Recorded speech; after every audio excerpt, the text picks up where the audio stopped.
This video is the third installment of a 4-part series where I'm going through the best players at each price point by position. And in this video, we're talking midfielders.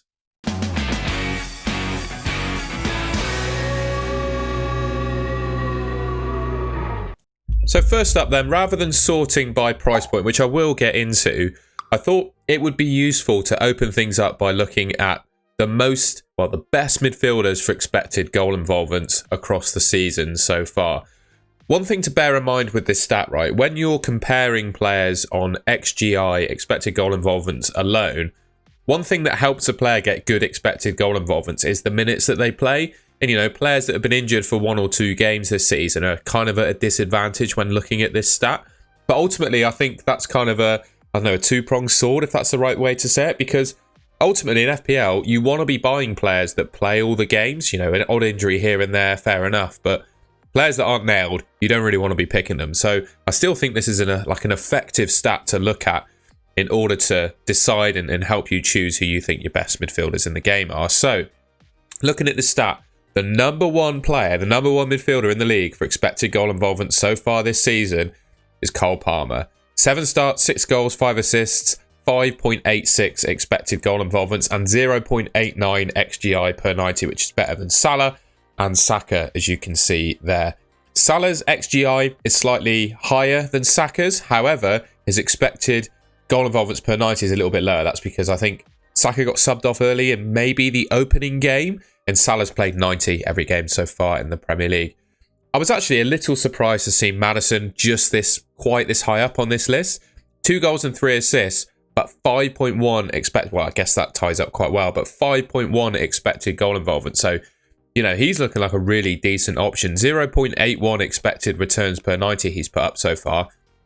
The reason for that is he's not necessarily a 90-minute man every game, but that's better than what Salah is doing at the moment, and, you know, on a level with the likes of Saka and Palmer. So, you know, if this video teaches you anything, I think it would be that, you know, Maddison is quite an attractive prospect based on those numbers. And Mbeumo's obviously started the season like an absolute legend. With Tony leaving Brentford, he's the absolute talisman, right? 6 goals from 7 starts. Adama Traore's up there as well. He's a little bit less effective, I would say, in terms of his finishing and end product. See Semenyo, who's been a fan favourite so far this season, likewise Dwight McNeil. Luis Diaz, who has obviously been great when he has played, but that's the kicker for Luis Diaz, is I don't think he's necessarily nailed to start every game. Brennan Johnson, he's done really well this season. And Eze, despite only getting 1 goal so far this season, 1 sultry single attacking return, he's still amongst the best midfielders in the league for expected goal involvement, so 3.5, 0.5 per 90. Wanted to talk about the premium midfielders first. So we kind of looked at most of these, to be honest, on the previous screen, right? Because naturally, the most expensive players in the game are ultimately probably going to be amongst the best. And that's obviously the case with Palmer, Salah and Saka. I wanted to really focus on these 3 players because, number one, they're the 3 that are actually fit and playing regularly. Foden kind of working himself back in the Man City setup, and Son and KDB are injured right now. I would say at the moment, you'd have to ask the question, is Cole Palmer just the best midfielder in FPL right now? He's putting up the best numbers. Chelsea have scored the most goals, I believe, still of all the teams in the Premier League, right? Salah is obviously the FPL GOAT, the greatest of all time, but he's 2 million more expensive than Cole Palmer right now. And based on the performance over it's not just this season, it's last season as well. Cole Palmer, I believe, has the highest goal involvement of any player in the Premier League over the last 2 seasons, more than Haaland even. Obviously, Haaland spent a bit of time on the injury table as well. So that would be the big question and thing I would ask in this video. Do you think that Cole Palmer right now is actually better than Salah? And this is a thing that I've got to decide in my team, basically. I could sell Salah and downgrade someone elsewhere and get both Palmer and Saka in my team. And then it means that I don't have Salah in my team as a captaincy option. But ultimately, you could just have Palmer. You know, he's got more, like I keep saying, well, like I said just then, not keep saying, but over the last 2 seasons, Palmer is the highest scoring and assisting player in the entire Premier League. So yeah, just something to bear in mind. I guess the one other player to talk about, well, he's still amongst those 3, but is Saka. I think he's a great option, don't get me wrong, but it does look like his returns are a little bit more weighted towards assists. He's getting plenty of them, but obviously assists score you less points in FPL than goals do, so something to bear in mind. Son playing well when he does start, but he's injured at the moment. Kevin De Bruyne, again, I think he'll probably be Saka on steroids in terms of returns being more weighted towards assists than goals. And Foden, working his way back into the Man City team, 0.56 expected returns per 90 from the minutes that he has played. I mean, can't deny he's the PFA Player of the Year last season, right? But I still think Pep loves his rhythm in his team and when he starts players and giving players a few games to get into their rhythm. And I think that might be the case with Foden. I had a lot of people on my streams, etc., before the international break saying they were looking to get ahead of the bandwagon and bring in Foden. I was kind of against that, and I guess it paid off in the one game he did play. We obviously didn't get an attacking return.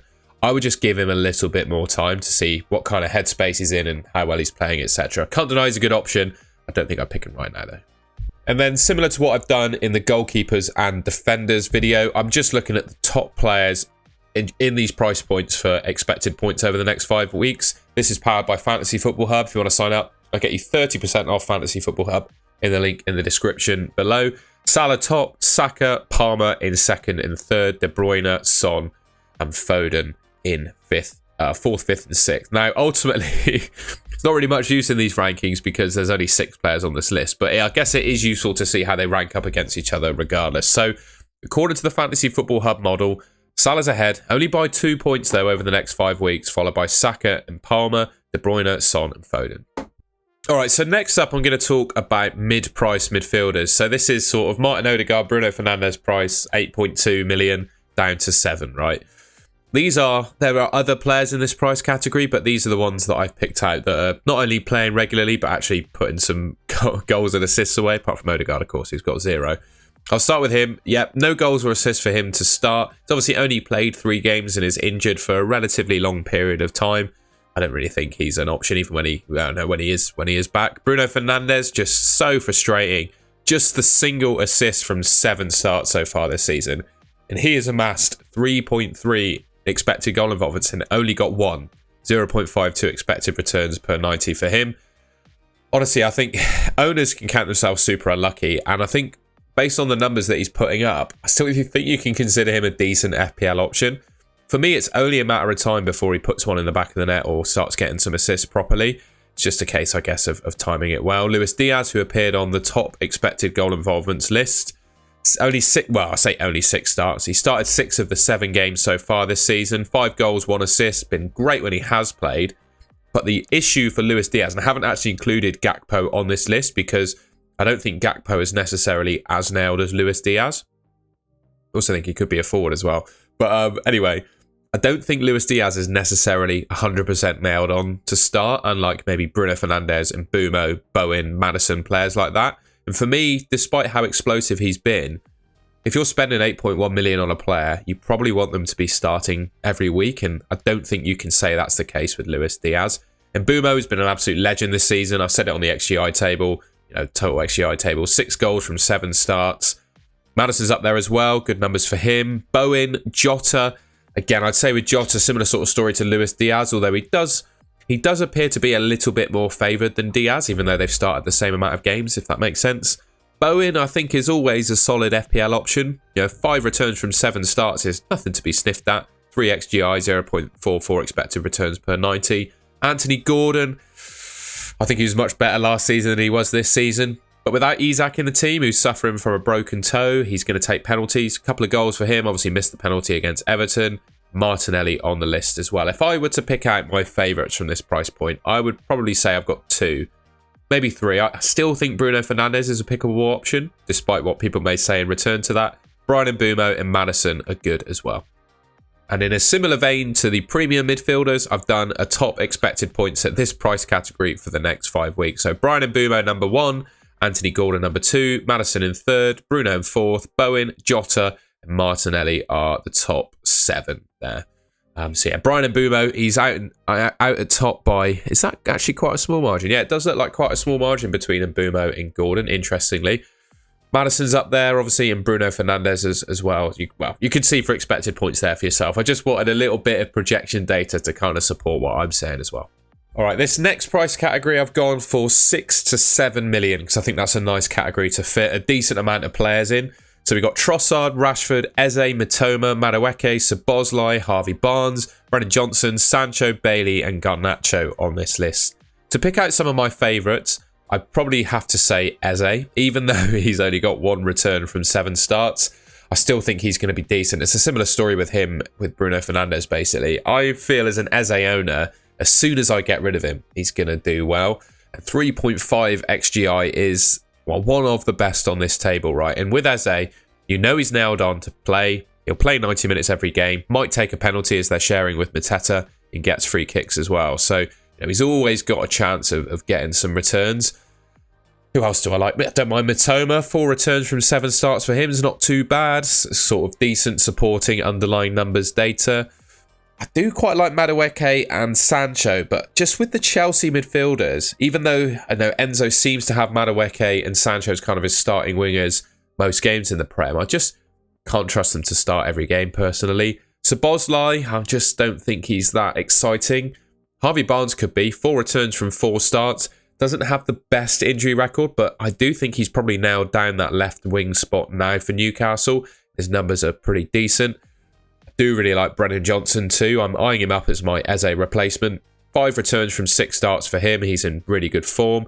One thing I would say is Tottenham do have a fair few injuries in their front line at the moment, which I think is helping Brennan Johnson's minutes. When the likes of Richarlison, Son all come back, it could be a different story. Leon Bailey. I always get wrong how to pronounce his name. Not all that exciting. A lot of people, I think, were considering him at the start of the season, but 1 assist from 5 starts. Pretty low XGI as well. Not really too impressed by him.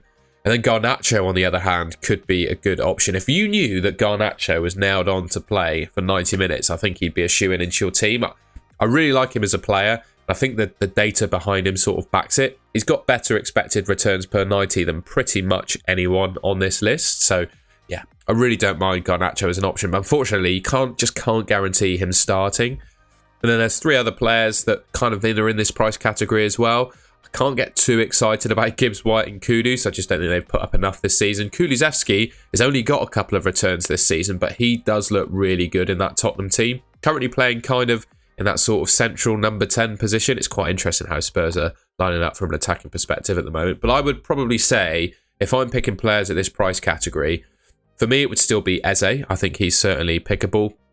I'd probably say Brennan Johnson as well. Eze and Brennan Johnson are probably my 2 favourites. And then just looking at the expected points for the next 5 kind of backs up my saying of Eze and Brennan being my 2 favourites. However, Kulusevski's up there as well.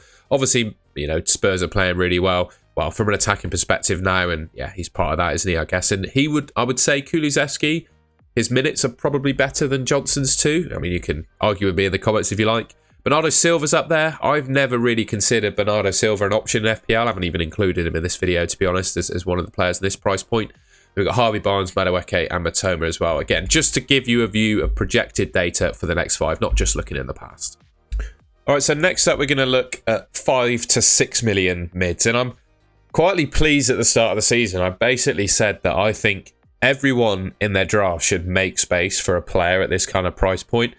Obviously, a lot of these have gone up in price. So Smith Rowe, McNeil and Semenyo are 5.7 up, but they did start at 5.5. Rodgers has gone up by 0.3. He did start, obviously, at 5.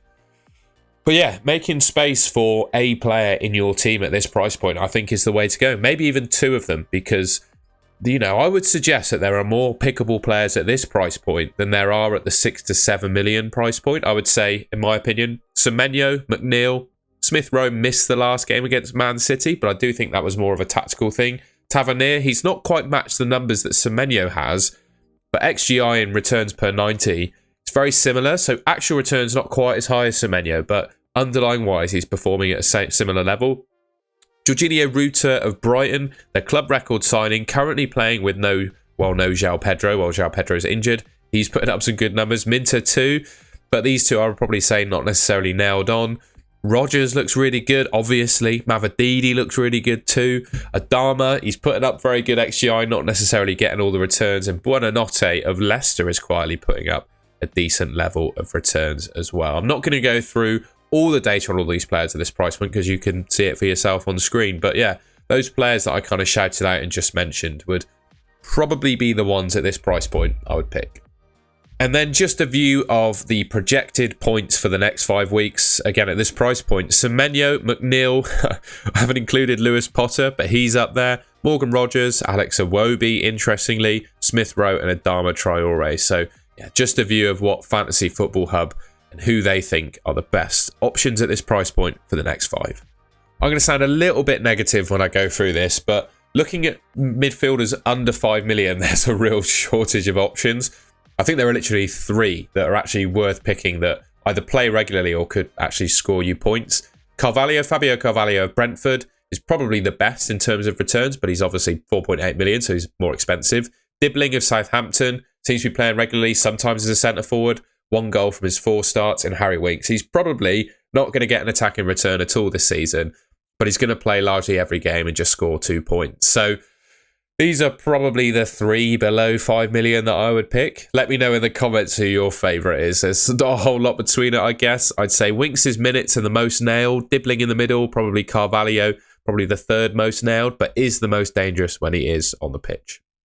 All right, that's the end of the video. Like I said, the 3rd instalment of this 4-part series. So the next one will obviously be the best forwards in FPL so far this season. If you enjoyed that and found it useful, I'd really appreciate it if you could leave me a like rating. Let me know in the comments who your favourite players are at some of these price points. I'd be interested to hear it. And also, I've tried to include everyone I think is pickable in the game, but obviously your opinion might be different to mine. So if there are any players I haven't included here that you think should be in, let me know in the comments. If you're new around here, enjoyed this video and want to see more from me, you can subscribe to the Golden Goal channel. Should be just there on your screen. I think that's everything. Thank you very much for watching, and I will catch you in my next video.